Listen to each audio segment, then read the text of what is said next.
welcome to Sarah's Singing Dog Vlog number 16. Been away for a while, very sorry, been busy, been ill, all sorts of stuff going on. Anyway, I am going to talk tonight about, I've been having a bit of a rant lately because I've had a few customers call me up saying that they didn't want to book things because they've been told by other people that their dog can't be fixed.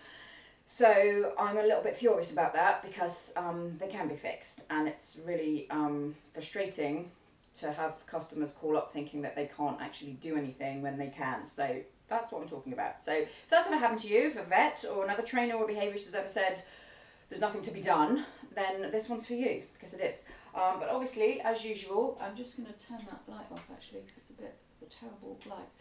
As usual, I'm going to do you a lovely song. Hopefully it'll be a lovely song. It's called Summer in Ohio, and it's from a musical that I'm going to be putting on in September this year actually, so I'm very excited, which is why I'm doing this song. I'm just trying to learn them at the moment. It's from the last 5 years.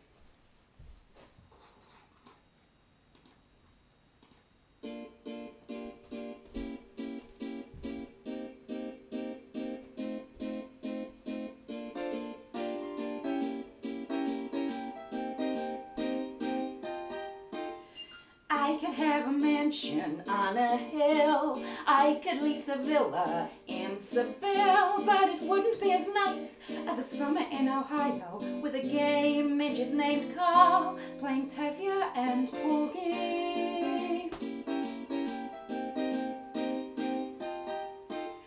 I could wander Paris after dark, take a carriage ride through Central Park, but it wouldn't be as nice as a summer in Ohio where I'm sharing a room with a former stripper and her snake, Wayne. I could have a satchel full of dollar bills, cures for all the nation's ills, pills to make a lion purr. I could be in line to be the British Queen, look like I was 17. Still, I'm certain I'd prefer to be going slowly, Batty, 40 miles east of Cincinnati. I could stick an ice pick in my eye, I could eat some fish from last July, but it wouldn't be as awful as a summer in Ohio without cable, hot water, Vietnamese food, or you. I saw your book at a Borders in Kentucky under a sign that said new and recommended. I stole a look at your picture on the inside sleeve, and then I couldn't breathe. Richard, who was with me, got uncharacteristically quiet. Then he said, all things considered, I guess you don't have to bite. So I smiled like Mona Lisa and I lay my visa down. He wants me, but he ain't gonna get me. I found my guiding light, I tell the stars each night, look at me, look at him, son of a bitch, I guess I'm doing something right. I finally done something right.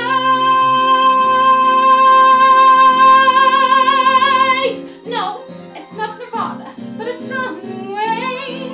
I play Anita at the matinee, and then I get on my knees and pray I can state in my next bio I'm never gonna go back to Ohio. I could chew on tinfoil for a spell, I could get a root canal in hell, but it wouldn't be as swell as the summer is gonna be, 'cause the torture is just exquisite while I'm waiting for you to visit. So hurry up, schmuck, get unstuck and get on the scene.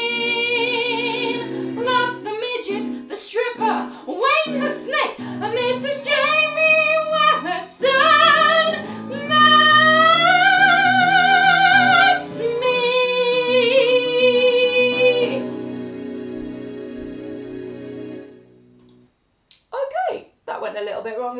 but I can't be bothered to do it again, so that'll do. Right, so if anyone's ever told you that your dog can't be fixed, please don't listen to them. A lot of problems that might seem really, really difficult, they can still be sorted out. Okay, I would say that probably the hardest thing to fix out of anything with dogs is same household dog aggression. Now, what I mean by that is two dogs that live together in the same house and they're not getting on. But even that can be sorted out, and that's probably the hardest thing of all. Everything else, I mean, I've heard of really quite simple things to fix that people have been told they can't resolve. For example, about 3 days ago, I got in touch with a lady who'd put an advert on a site looking for someone to help her with her dog that was escaping from the garden, hunting, killing things, chasing things, not coming back. Okay, and so I saw this ad and I thought, oh, well, I can phone this lady because I can certainly sort that out for her. So I phoned her up and she said, oh no, I've changed my mind because my vet and 2 other trainers have told me that this is completely impossible and that I've just got to keep my dog on a lead for the rest of its life.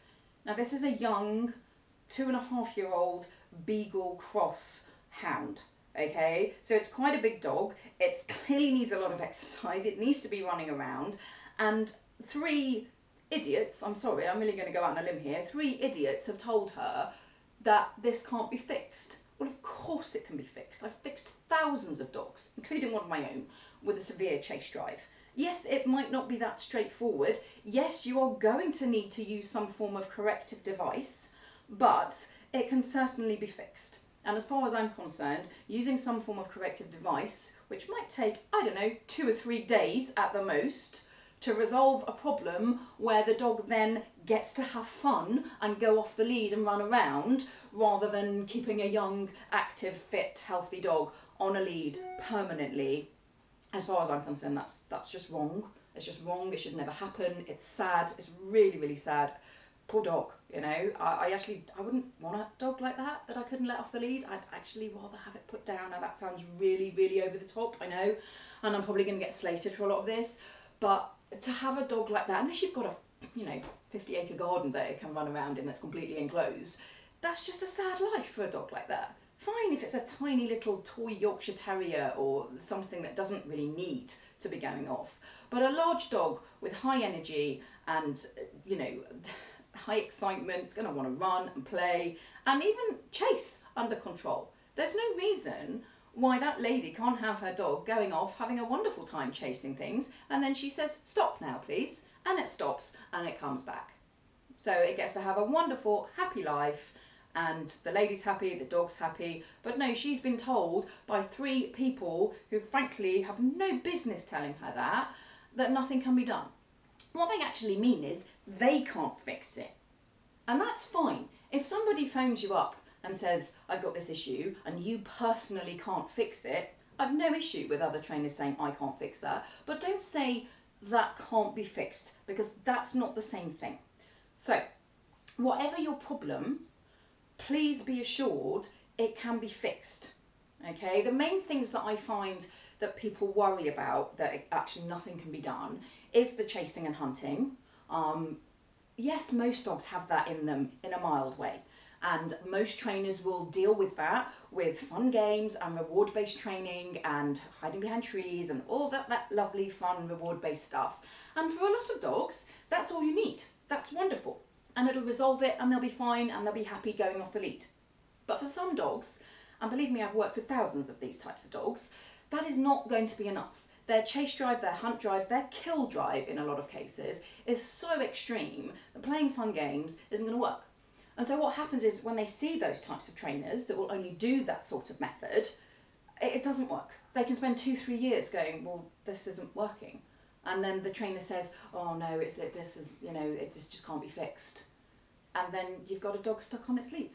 It can be fixed. Believe me, it can be fixed. You might need a spray collar. You might even need an electric collar. You already know my views on those. I think they're absolutely wonderful.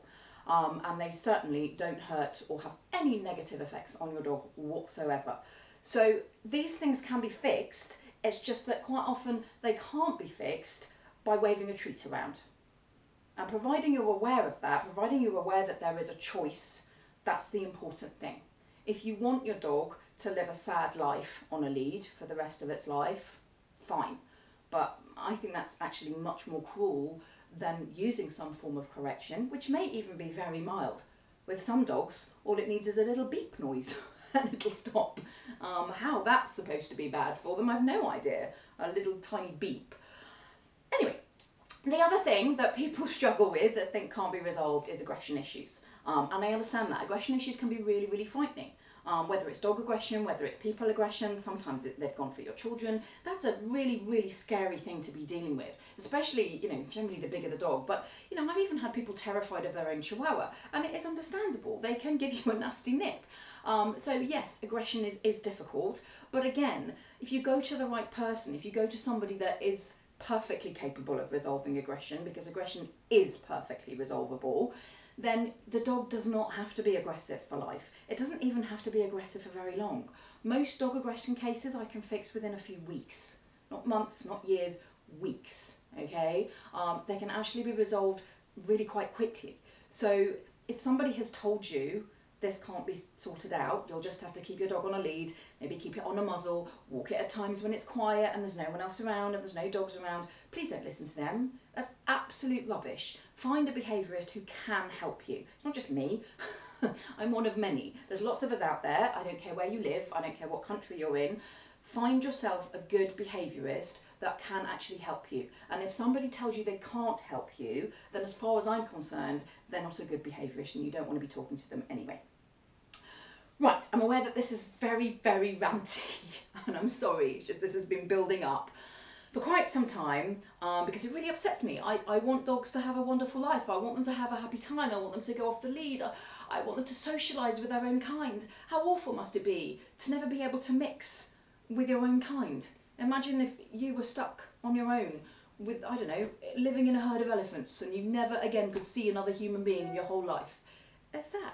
It's really, really sad. And this is why I get ranty and I get upset and I get angry when this sort of thing happens, because I do see dogs that live a life of isolation from their own species, and I do see dogs that are never ever let off the lead, and it just really, really upsets me, especially when I know that it can be sorted out and they can go off, they can have a wonderful time, they can play, they can chase, they can be controlled to stop and come back, and everything's lovely.